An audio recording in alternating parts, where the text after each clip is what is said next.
Today I'm going to be demonstrating how to clean a furnace flame sensor.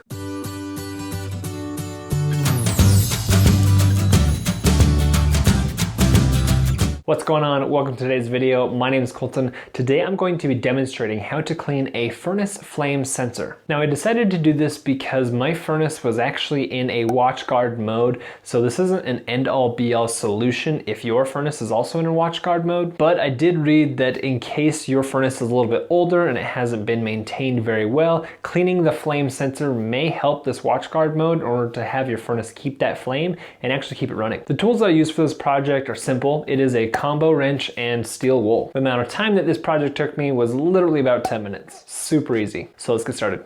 If you try to turn on your heat and you hear the burners kick on, but it's just not staying on and it's turning on and off, it may be in WatchGuard mode. What that means is if you look on your furnace, there's going to be a alternating slow flash.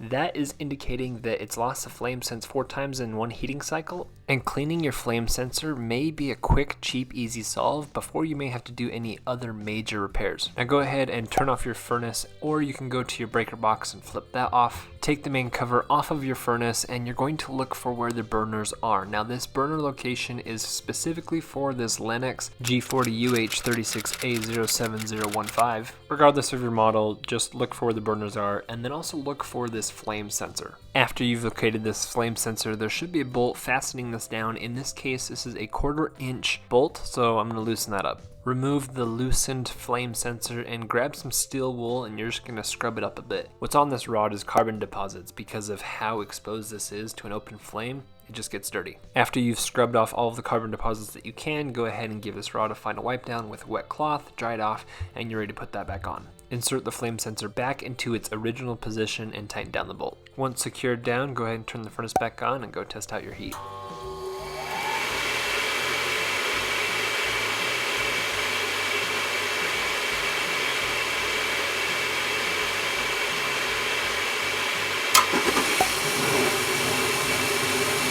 Check to see if your WatchGuard code turned into a normal operation code. Double check that the lights are operating as they should, and you're good to go.